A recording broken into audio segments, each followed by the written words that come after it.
Le Cercle diplomatique et consulaire de France existe depuis 2 ans. D'accord. Ah oui, c'est quand même assez récent. C'est assez récent.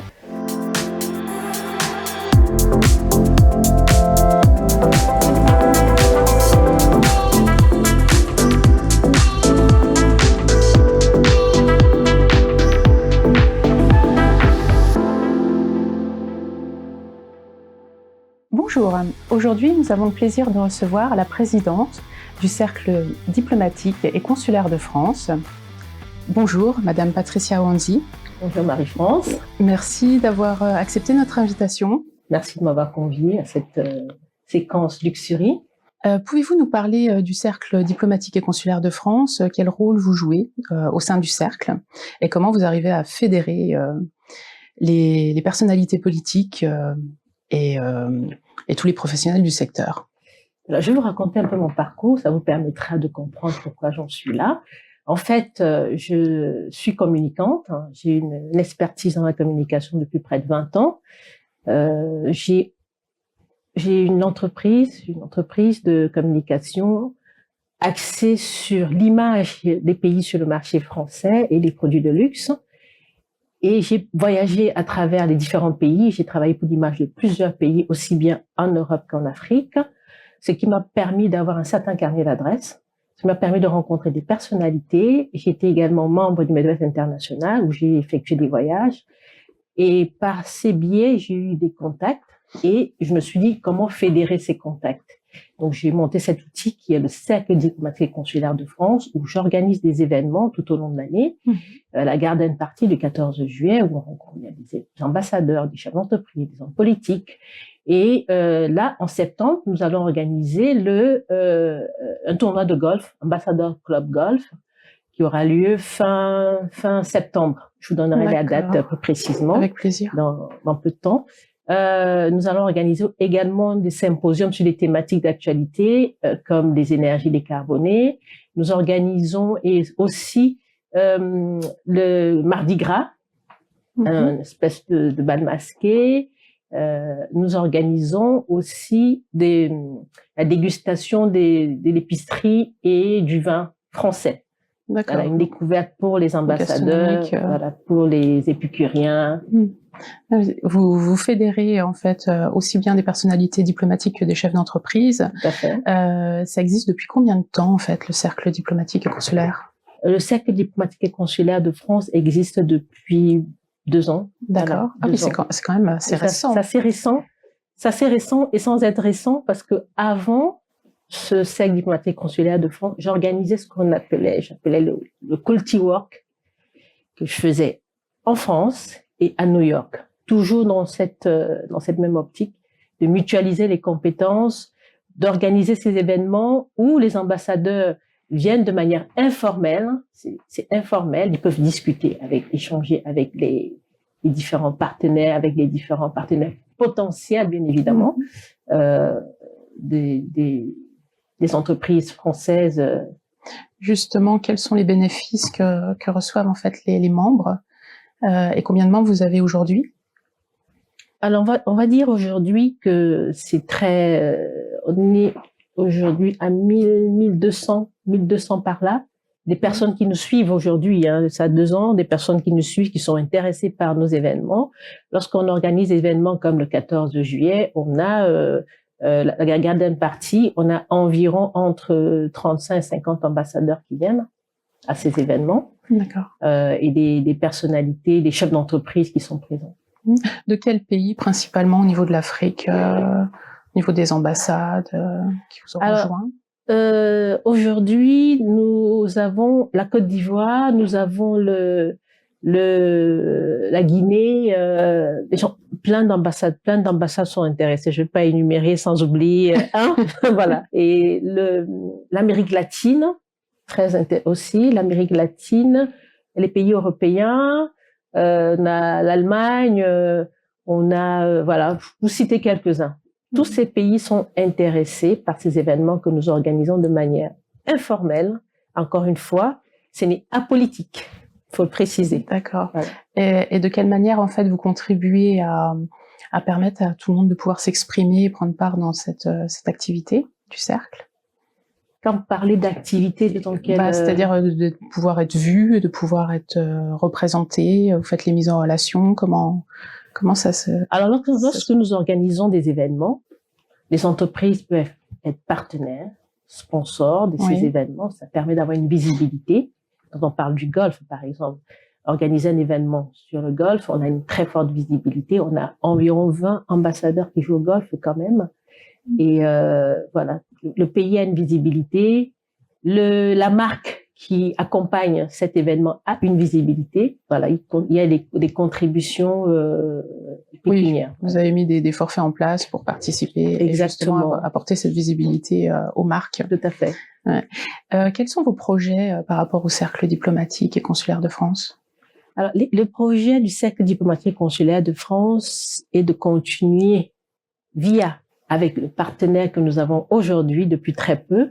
Oui. Nous avons la Maison de la francophonie Île-de-France qui permet aujourd'hui de mieux faire connaître encore la culture française par l'éducation, par les symposiums que nous organisons, par le savoir-faire français mis en place, par la connaissance également des uns et des autres des pays. C'est une façon également de faire connaître des pays, puisqu'on connaît le pays par sa culture, par les plats culinaires, entre autres. D'accord. Est-ce qu'il y a des enjeux économiques que vous avez mis en place ou qui peuvent être les enjeux? Alors, moi, je parlerai plus sur les sujets d'actualité. Oui. Des sujets d'actualité aujourd'hui sur, par exemple, les énergies décarbonées, où les ambassadeurs ou les chefs d'entreprise, via les spécialistes, les experts, peuvent apporter un éclairage sur ces nouveaux outils, ces nouveaux enjeux aujourd'hui. Et ça permet également aux ambassadeurs d'avoir cette culture et de pouvoir transmettre à leur hiérarchie ce qui se fait et comment ça se fait et les partenaires potentiels qu'ils peuvent avoir sur la France. D'où est venue cette idée de monter ce club, en fait? Alors, d'où est venue cette idée de monter ce club? En 2009, après le subprime, j'avais un carnet d'adresses. Je me suis dit comment faire pour pouvoir regrouper tous ces gens et puis les faire rencontrer. Si certains peuvent faire du business, c'est toujours bien. Et c'est dans ce cas de ça. Et c'est une idée qui a évolué. Et je connais beaucoup d'ambassadeurs des différents pays, du Kenya, en passant par la Côte d'Ivoire et autres. Et par les voyages que j'ai pu effectuer dans ces différents pays, je me suis dit, mais c'est un outil formidable pour les entreprises françaises qui veulent aujourd'hui, qui recherchent des partenaires en Afrique, qui recherchent des partenaires en Europe du Nord ou encore en Amérique latine.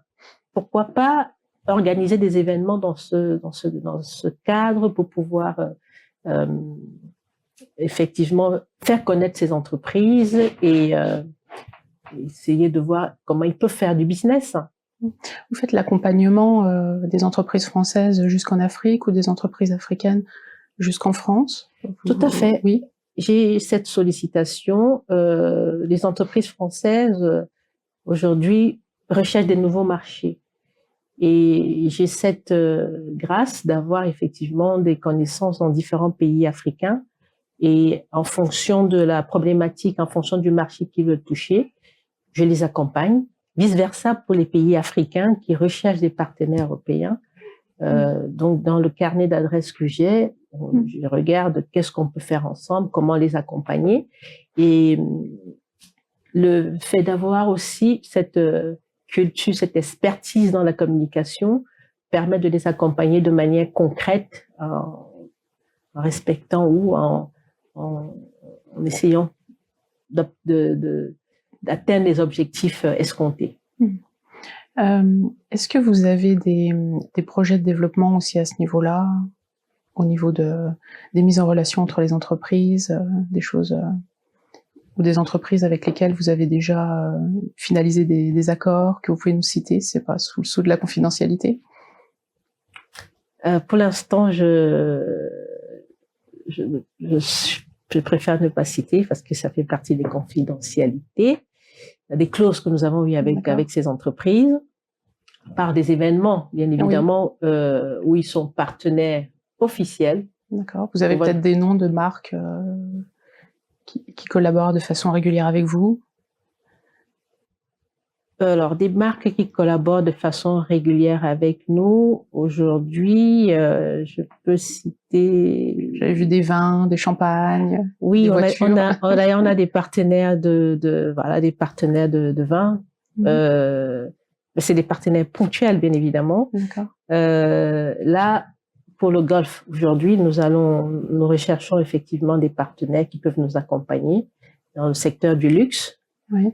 Que ce soit du vin, que ce soit de l'épicerie fine, que ce soit des véhicules aussi. D'accord. Voilà. Donc voilà, c'est toujours ouvert et puis en mouvement finalement. Oui, parce que nous sommes ouverts. On n'est du tout pas fermés. L'objectif, c'est de mettre en lumière les entreprises qui veulent conquérir des nouveaux marchés ou qui recherchent du business dans différents pays. Vous attendez combien de personnes à l'événement du 14 juillet et vous pensez avoir combien de personnes sur l'événement du mois de septembre? Au niveau du 14 juillet, on est autour de 120. D'accord. Et l'événement de septembre pour le golf, on va tourner autour de 50 avec des ambassadeurs, parce que après les compétitions, il n'y a pas que la compétition de golf, il y a également l'initiation au golf. Pour ceux qui ne savent pas jouer au golf, on a des professeurs qui peuvent les initier. Les épouses des ambassadeurs, par exemple, sont initiées, et même les épouses et les conjoints des chefs d'entreprise sont initiés au golf.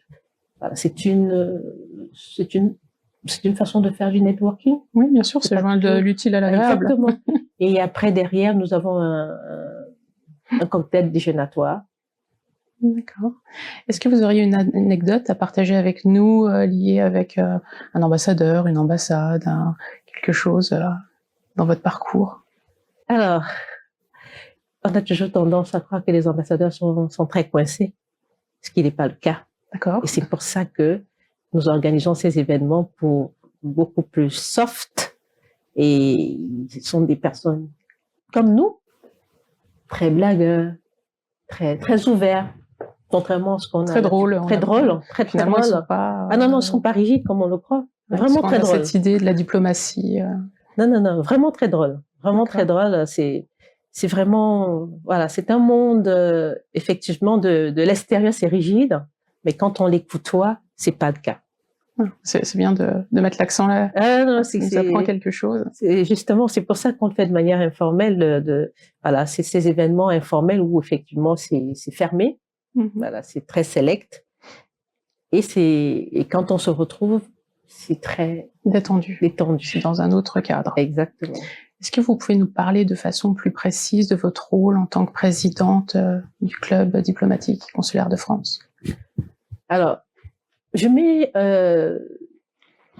en avant dans ce cadre mon expertise en communication, ou l'organisation des événements, où j'ai organisé des événements, des conférences de presse, j'ai organisé des lancements de produits, j'ai organisé donc toute cette expertise, tout ce savoir-faire, je le mets au service, cet outil au service du cercle diplomatique et consulaire de France, au niveau de l'organisation, au niveau de le carnet d'adresse entretien aussi.